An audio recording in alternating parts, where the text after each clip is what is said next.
morning and welcome to Radio Friends on Friday, June the 12th. We're going to talk about the stars today. Melanie Knocke is with us. Good to have you here, Melanie. Columbia Public Schools Planetarium. Nice to be here. And you have a big show coming up on Saturday. Right, tomorrow. June 13th, tomorrow. That's right, tomorrow. It's our second Saturday of the month, so we have public shows at 2 o'clock and at 3 o'clock. This summer we're doing things a little different. We're having a 2 o'clock show which is geared towards younger kids, and then the 3 o'clock show is geared more for older kids and adults. There, of course, anybody can come to any of the shows, but tomorrow our show is going to be Secret of the Cardboard Rocket at 2 o'clock. It's what? Secret of the Cardboard Rocket. Secret of the Cardboard Rocket. Now, what's the significance of that title? Well, it's they don't tell you what the secret is, but the kids build a rocket out of a box of cardboard, or a cardboard box, and it ends up taking them through the solar system.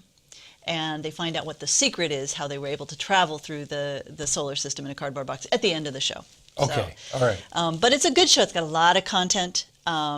It's good for elementary school kids, but I get stuff out of every show that we offer. Exactly. So that will be tomorrow. Tomorrow at 2 o'clock. And then? Then at 3 o'clock is a show called The Planets, which also talks about the planets of our solar system. But this is more for an older audience.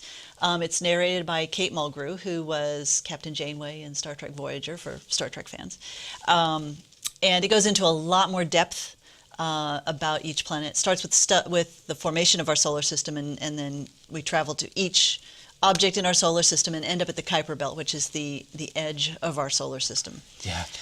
You know, when you look at information like this, it's mind-boggling, isn't it? It is. I find it so difficult to comprehend the great distance and the time involved in all of this. That's why I got into astronomy, because it requires just blowing your mind. It requires just an unbelievable imagination, I think, to talk about the distances in the solar system and how far away objects are from us. For example, in July 14th, we're going to have our first flyby of Pluto ever. Okay, and that spacecraft has been traveling for 9.5 years to get from Earth to Pluto, traveling faster than anything we've ever launched before. It's taken 9.5 years to get to Pluto. To get to the next nearest star, it would take thousands of years, like 70,000 years, if it were headed towards the closest star to us. So we've got scales in the solar system, which for humans are beyond belief. Right. But then the void, just the void between that planet and the closest star, thousands of years. Thousands of years to get there, traveling faster than we've ever traveled before. So that's why I like astronomy. Because when you go out into the night sky and you look at the stars, now that starlight is coming to us at the speed of light, but we're actually looking back in time. Right. We could be looking back hundreds of years or thousands of years. Yep. Or a few years. Yeah. So, and a star that we're looking at tonight could have exploded 500 years ago, but we may not know about it for another 100 years if it's 600 light years away. So it requires some imagination. Even with the strongest telescopes, you wouldn't know about it yet? Right. Absolutely not. Because the light from the explosion wouldn't have reached us yet. So if a star that was 600 light years away blew up 500 years ago, we wouldn't know it. It would take another 100 years to get to here.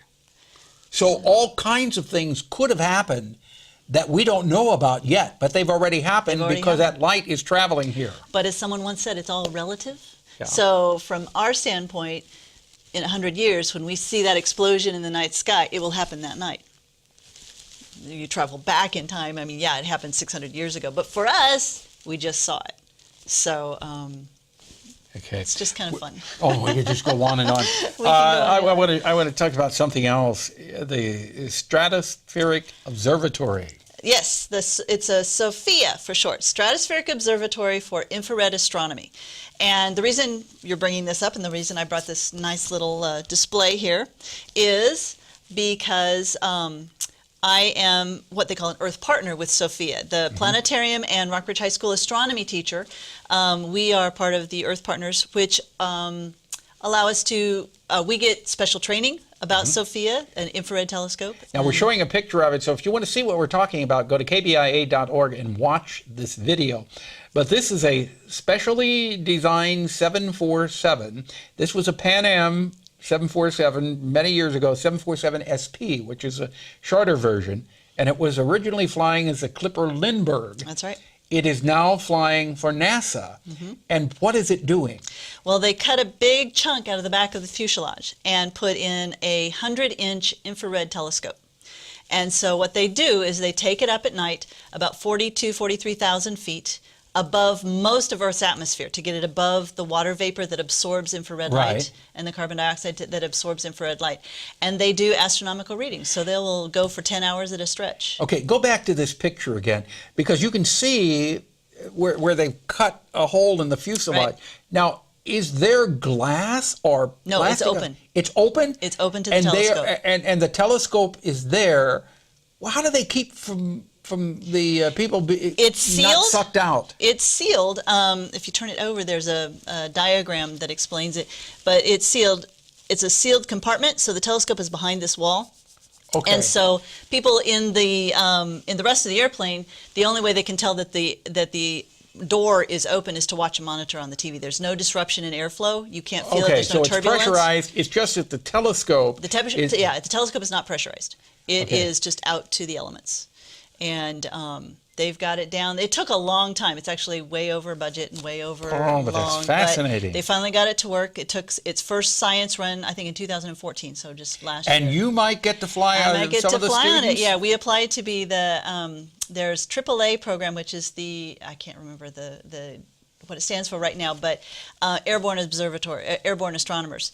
And we didn't make that cut, but we got the Earth Partners cut, which they send us all kinds of material, which we share with the public. And so visitors to the observatory or to the planetarium this summer for the public shows will get to have some flyers from NASA that we're and you will let us know when you when you absolutely. Maybe we can even come along with you. Wouldn't that be fun? Melanie, thank you so much for coming by. Don't forget the show will be tomorrow. Tomorrow at 2 o'clock and 3 o'clock. Okay, at Rockridge. At Rockridge High School. Okay. Melanie Knocke, thank you so much. Always a pleasure having you. Will you come back again and visit us? Okay, Columbia Public Schools Planetarium. Tomorrow, or Monday, we've got Plant, Grow, Share, and the Olivet Christian Church. Our program directed by Travis McMillen, Reynolds Journalism Institute, audio, Pat Akers, KBIA. Our floor director is Lowell Thomas, and our assistant producer and guest coordinator, Uncle James Mouser. Have a good weekend. See you tomorrow.